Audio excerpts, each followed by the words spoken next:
Hey guys, Culture Chat with you. Today I've decided to raise an extremely important topic that is connected with two very special verbs, used to and would.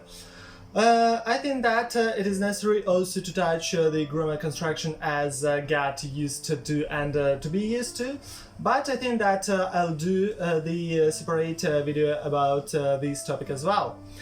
So actually today we are going to consider the difference between the verbs used to and would, in what cases they are used, and of course Culture Chat couldn't do anything without interesting immersion in history.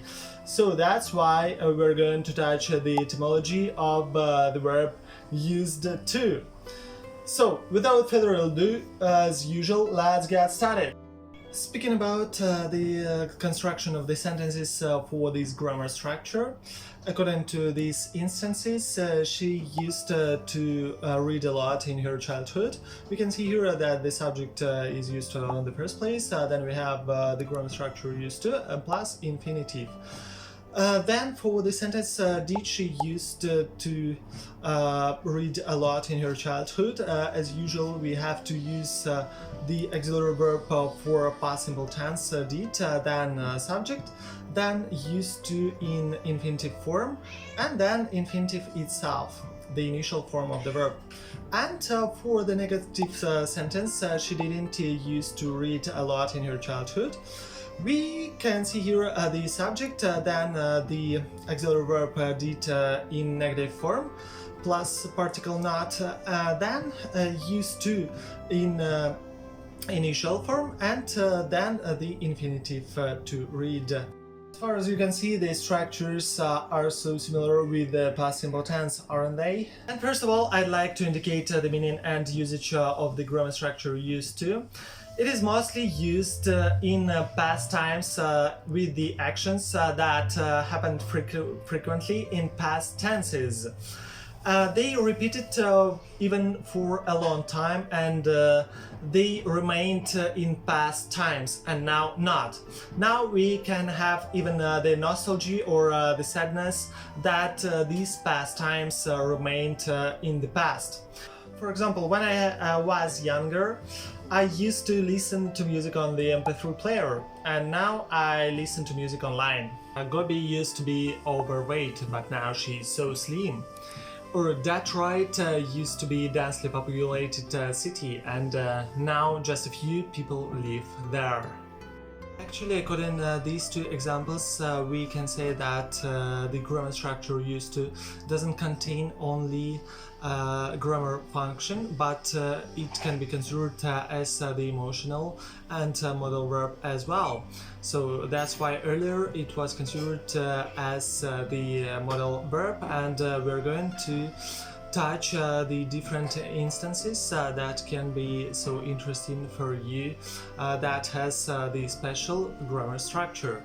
In some cases and in some regions of the Great Britain or United States of America, or even Australia and so on and so forth, we can see such kind of structures as following.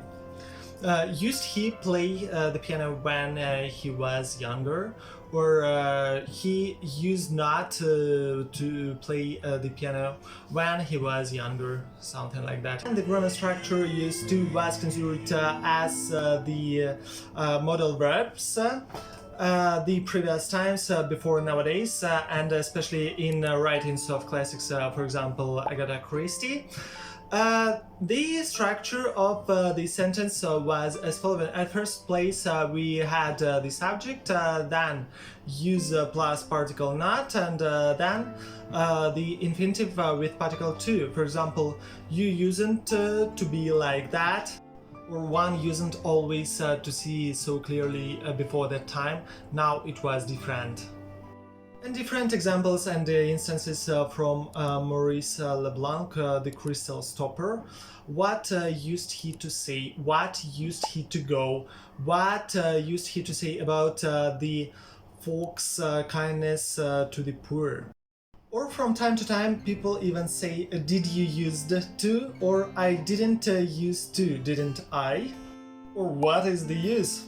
So according to all of these examples, you can see that there aren't any strict grammar rules. And you don't have to be so strict too, and you don't have to glue up to the grammar rules. You just have to be a bit free in English. Mostly, as far as I have already mentioned, the grammar structure used to is used for past simple tense, but when we have the reported speech, you can use even the past perfect tense for this grammar structure, like had, used to. And I think that you wonder what is the difference between the verbs used to and would. Of course, they are so similar, but there is the difference. There are some shades according to what we can define that in this sentence or in that one, we have to use the verb would, and it is more appropriate or preferable for such kind of case. For example, when there is the connection for some concrete time. For instance, every summer I would live with my grandparents, and I would go fishing every morning. Moreover, there is one more difference between the grammar structure used to and would, so the verb would isn't used for the states. Like when he studied abroad, he always used to be in a good mood or in a bad mood, for example, yeah. So instead of would, we have to use the grammar structure used to. Or like he used to be so proud a few years ago. And according to the construction of the sentences for the verb would, to make up the questions, you have to put the verb would at the first place, then we have the subject with the infinitive. For example, would you play hide and seek when you were a child? Or to make up the negative sentences, you can see the example first of all. The bank wouldn't give me the loan 2 years ago. As far as you can see here, we have the subject at the first place, then the verb would with the particle not, and the infinitive. We have already considered the usages of the grammar structure used to and the verb would. Moreover, we have already compared the constructions of these sentences, and now that's the time to get acquainted with the etymology, as far as I have already promised to you. Actually, the verb use came from French. The verb user in French means to use in English, and in addition, the verb utiliser in French means to use as well. But first of all, the noun usus came to English from Latin too, and it meant the habit of doing something, or the usage of something. Eventually, the very interesting thought came to my mind, thanks God, that the French words usus and user that meant to use or the usage of something were considered not only as to use or the usage of something, but in course of time they started to mean the acquisition of habit. The logic is very simple because when you do anything for a long time, this action started to be your habit.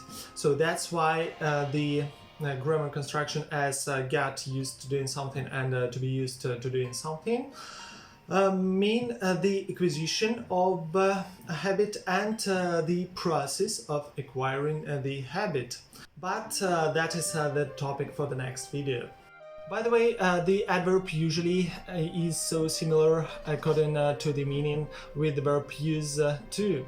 And the verb brook in Celtic times before the William the Conqueror and the French epoch of English language was used for meaning to use something and the usage or to enjoy even something. Many examples we can see in the classics in Shakespeare, Hamlet and Macbeth. So let's look through them.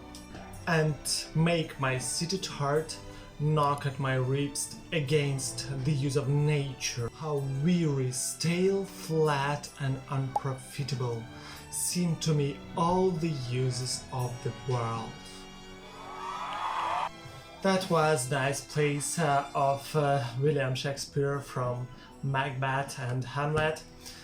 So I think that that's all that you have to know about the grammar structure used to and the verb would. Thank you very much, guys, that you watched this video till the end. You are the greatest. I'm so grateful to you. Put the thumbs up, traditionally leave your comments. If you want to study with me, just leave your letters to my email. Thank you very much one more time for your attention. Have a nice day and see you! And don't forget about practicing.